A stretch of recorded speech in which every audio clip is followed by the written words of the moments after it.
Movie start होती है Australia के सेंट जॉन स्कूल से, जहाँ पे हम जेनी नाम की लड़की को देखते हैं। उसके साथ उसका छोटा भाई जॉन भी वहाँ पे पढ़ाई करता है। वहीं दूसरी तरफ हम उसके डैड को देखते हैं जो कि एक शेयर लीडर है, लेकिन उसके डैड कुछ दिनों से काफ़ी ज़्यादा परेशान है।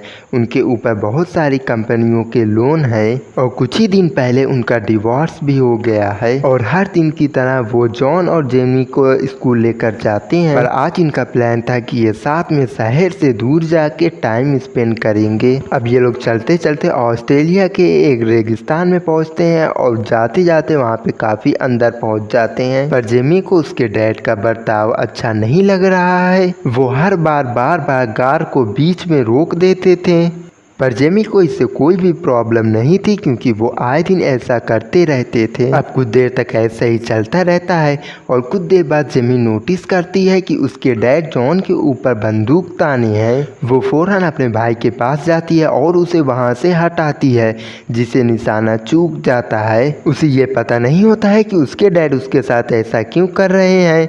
वो अपने भाई की जान बचाने के लिए वहां से जाके छुपती है। वहीं पे हम उसके डैड को देखते हैं जो कि पूरी कार में आग लगा ली थी और साथ ही खुद को भी गोली मार ली थी। ये देखकर जेमी काफ़ी ज़्यादा डर जाती है। उसे समझ में नहीं आ रहा था कि उसके डैड उसके ऐसा क्यों कर रहे हैं।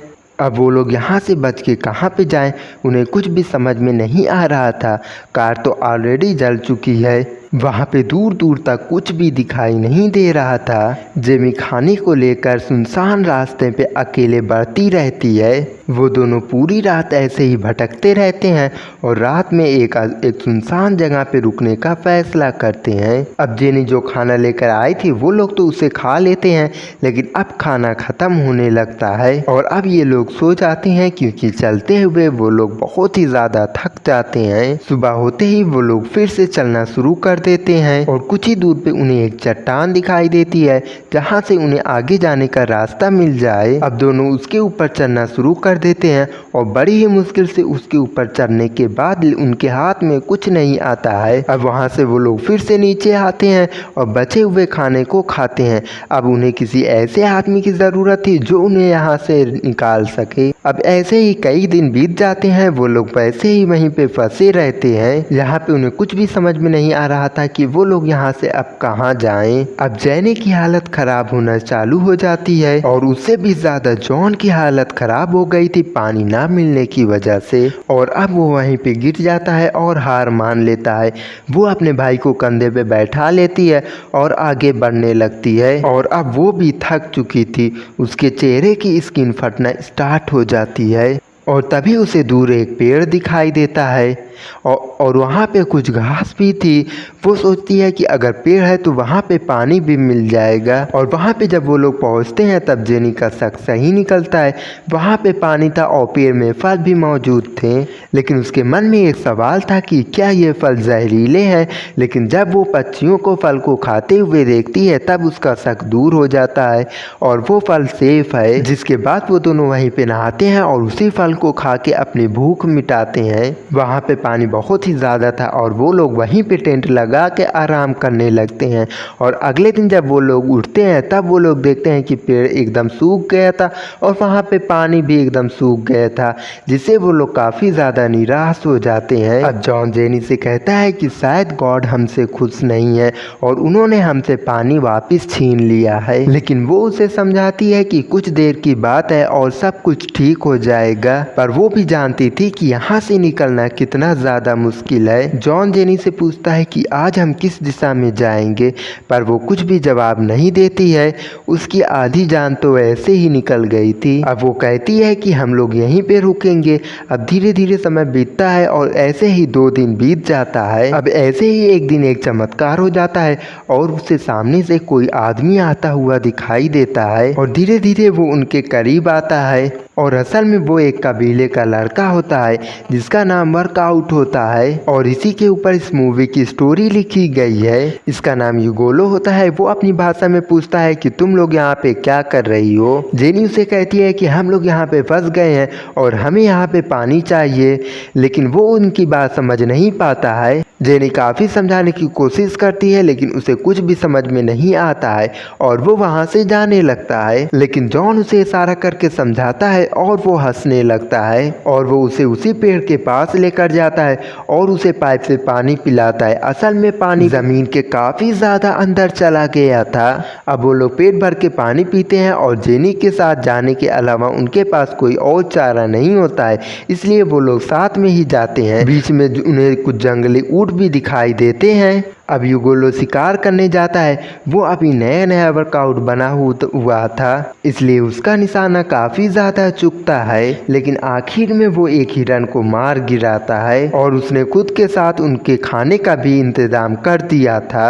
इसके बाद यहाँ पे हमें आज का सीन दिखाया जाता है कि कैसे इंसान फ्रिज से निकाल के बड़ी ही आसानी से खाने को खा लेता है और यहाँ पे ये लोग कितनी मुश्किल से खाना खाते हैं। और किसी दिन अगर ये लोग शिकार ना कर पाए तो उस दिन ये लोग भूखा ही रहते हैं। अब यूगोलो उस हिरन को पका के खुद खाता है और सभी को खिलाता है और खाते टाइम वो जेनी से काफ़ी सारी बातें करता है, पर यहाँ पे जेनी को कुछ भी समझ में नहीं आ रहा था कि वो क्या बोल रहा है। उसकी एक भी भाषा उसे समझ में नहीं आ रही थी। तभी जॉन उसे एक ब्रिटिश सोल्जर का टॉय देता है, लेकिन वो उसे फेंक देता है क्योंकि ब्रिटिश ने उसके कबीलों को तबाह कर दिया था और ब्रिटिश ने ही उसके पूरे जंगल को एकदम बंजर बना दिया है। और अगले ही सीन में हम यूगोलो के कबीले के लोगों को देखते हैं जो कि उसी जगह पे इकट्ठा थे जहाँ पे जेनी के डैड ने कार जलाई थी। वो लोग इस कार को बड़ी ही गौर से देख रहे थे कि आखिर ये क्या चीज है। यहाँ पे जॉन और यूगोलो काफी ज्यादा खेलते हैं और इनकी जोड़ी काफी ज्यादा जमती है। अब कुछ देर में यहाँ पे अंधेरा हो जाता है और जॉन सो जाता है और जेनी की यहाँ पे अब 6वीं रात है। वो बस यही सोचती है कि वो जल्दी से अपने घर पे पहुँच जाए और यूगोलो वहाँ पे सोता नहीं है बल्कि जंगल की तरफ चला जाता है और वो वहाँ पे पहाड़ की तरफ जाके खड़ा हो जाता है। वो किसी तरह की प्रार्थना कर रहा था और अगले दिन वो आगे जाते हैं जहाँ पे वो देखते हैं कि काफ़ी सारे पेड़ काटे हुए थे जो कि किसी कंपनी के द्वारा काटे गए थे। इस वजह से वहाँ पे काफ़ी ज़्यादा पानी हो गया था और तभी जेनी देखती है कि जॉन की पीठ पे छाले आ गए हैं, पर यूगोलो को उसका इलाज पता होता है। वो एक जानवर को मारता है और उसका खून उसके शरीर पे लगा देता है। अब जॉन को थोड़ा सा आराम मिलता है। इसके बाद वो तीनों आगे बढ़ते हैं। अब समय जैसे बीतता जा रहा था, जेनी इस जगह पे रहना सीख चुकी थी। जॉन और यूगोलो में भी काफ़ी अच्छी दोस्ती हो चुकी थी और यूगोलो ने जेनी के लिए एक छाता बनाया था ताकि उसे धूप ना लगे। कुछ देर बाद यूगोलो उन्हें एक पत्थर के पास लेकर जाता है जहाँ के कबीलों ने वहाँ पे कुछ अजीब सी चीज़ें बनाई थी। वो उस पेंटिंग की मदद से अपने कल्चर के बारे में बताना चाह रहा था इन लोगों को। उस पेंटिंग में कई सारे जानवर थे जिन्हें कुछ लोग मार रहे थे और वो लोग विलुप्त हो रहे थे। इसके बाद हम देखते हैं जेनी पास के ही तालाब में नहाने चली जाती है। इधर जॉन और यूगोलो शिकार पे निकल जाते हैं। वो एक छोटे से जानवर को मारते हैं और उसे खाना चालू कर देते हैं और उसी दौरान उन्हें एक बैलून मिलता है जो कि पास के ही रिसर्च टीम का रहता है। लेकिन उन तीनों को लगता है कि शायद ये बहुत ही दूर से उड़ के आया है जिसपे ये लोग ध्यान नहीं देते हैं। अब ये लोग आगे बढ़ते हैं और कुछ दूर बाद इन्हें एक झोपड़े टाइप का घर दिखाई देता है जिसे देखकर जेनी उसके पास जाती है मदद मांगने के लिए। लेकिन घर के अंदर जाने के बाद उसे पता चलता है कि घर के अंदर कोई भी नहीं है। अब इसके बाद यूगोलो उसके पास आता है जो कि उससे बहुत ही बातें करने की कोशिश करता है, लेकिन जेनी को उसकी कोई भी बात समझ में नहीं आ रही है कि वो कहना क्या चाह रहा है। असल में यूगोलो स्टार्टिंग से ही उसे जेनी को पसंद करने लगा था और आज उसने अपने प्यार का इजहार किया है, लेकिन जेनी कोई भी जवाब दिए बिना ही वहां से चली जाती है। और अब यूगोलो इस बात से काफ़ी ज़्यादा निराश हो जाता है। उसे लगता है कि जेनी उसे पसंद नहीं कर रही है और कुछ समय बाद वो जॉन को लेकर शिकार पे चला जाता है और वो भटकते हुए रोड की तरफ आ जाते हैं जो कि शायद शहर की ओर जाता होगा। लेकिन यूगोलो जॉन को रोड से दूर लेकर जाने लगता है। असल में उसके कबीलों वालों ने उसे रोड पर जाने से मना किया था। उसके कबीले के सभी लोग रोड से दूर रहते हैं। इसके बाद वो एक भैंस का शिकार करने लगता है, लेकिन तभी एक गोली की आवाज़ आती है जो कि उस भैंस को पहले ही मार देती है। वो लोग देखता है कि दो लोग कार से उसके पास आ रहे हैं और उसके पास स्नाइपर बंदूक है और वो दूर से ही शिकार करते हैं और उन्होंने अपने शौक के कारण न जाने कितने जानवर जानवरों को मार दिया है। वो उन्हें मार के अपने साथ नहीं लेकर जाते हैं बल्कि सड़ने के लिए वहीं पे छोड़ देते हैं। ये सब देखकर युगोलो मन ही मन सोचता है कि ये गलत तरीका है शिकार करने का, लेकिन फिर भी उसे खुद पे डाउट होता है कि वो एक अच्छा वर्कआउट नहीं बन पाया है। वो सोचता है कि उनके हाथ में जो बंदूक है वो असल में क्या कौन सी चीज है। वो समझ नहीं पाता है कि यहाँ पे अभी भी क्या हुआ है और इस बात से वो काफी ज्यादा उदास हो जाता है। वो वापस आता है और हम देखते हैं कि जेनी उसे आवाज दे रही है,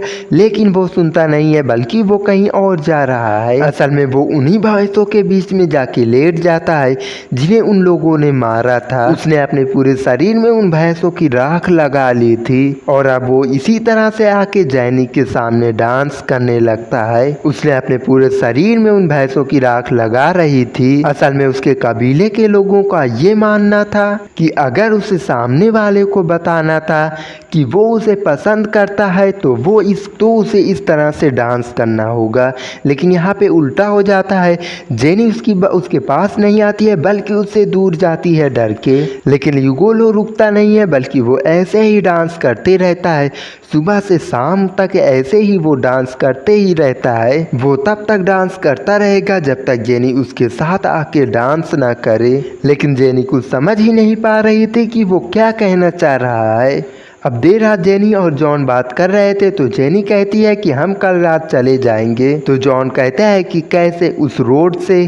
तो जेनी कहती है कौन सा रोड। तो वो कहता है कि जब मैं युगोलो के साथ गया था तब मैं वहाँ पे एक रोड देखा था, उसने बताया नहीं क्या तुम्हें। असल में युगोलो नहीं चाहता था कि वो लोग इससे दूर जाए क्योंकि युगोलो उन सबको पसंद करने लगा था। अब यही सब बातें करते हुए वो लोग सो जाते हैं कि अगले दिन वो लोग शहर के लिए निकल जाएंगे। इधर हम देखते हैं कि युगोलो अभी भी डांस कर रहा है।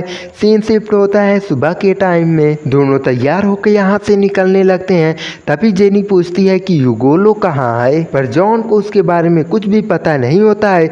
जेनी को लगता है कि शायद वो अपने घर वापस चला गया है। जब वो लोग बाहर निकलते हैं तब उन्हें पेड़ से लटकती हुई युगोलो की लाश मिलती है। अब ये सब देखकर जेनी एकदम शॉक हो जाती है क्योंकि कल ही उसने उससे बात की थी और कल तक तो वो एकदम से ठीक था और आज ही उसने सुसाइड कर लिया। वो उसके शरीर पे लगी चींटियों को हटाती है और आगे बढ़ जाती है, लेकिन अब इनका यहाँ पे रुकने का कोई भी फायदा नहीं है। आखिर उसने सुसाइड क्यों किया? क्या वो एक अच्छा वर्कआउट नहीं बन पाया इस वजह से सुसाइड किया, या फिर जेनी ने उसका प्रपोजल एक्सेप्ट नहीं किया इस वजह से? कमेंट बॉक्स में बताना। इसके बाद हम देखते हैं कि उन दोनों को आगे काफ़ी एक कैब दिखाई देता है जहाँ पे एक फैक्ट्री थी, वहाँ पे वर्कर रहते थे। जेनी वहाँ पे जाके उनसे मदद मांगती है पर वहाँ पे उन लोगों को इंग्लिश आती थी। वो लोग जेनी को शहर की तरफ छोड़ देते हैं। इसके बाद सीन शिफ्ट होता है और हम देखते हैं कि जेनी अब काफ़ी ज़्यादा बड़ी हो गई है और उसकी शादी भी हो चुकी है, लेकिन जेनी के दिल में अभी भी युगोलो की ही यादें रहती है। उसके साथ गुजारा हुआ हर एक पल उसे याद रहता है, पर उसके मन में अभी भी यही सवाल है कि उसने सुसाइड क्यों की। और इसी के साथ ये मूवी यहीं पे ख़त्म हो जाती है, तो चैनल को सब्सक्राइब कर लेना ऐसी और इंटरेस्टिंग मूवी एक्सप्लेनेशन वीडियो देखने के लिए।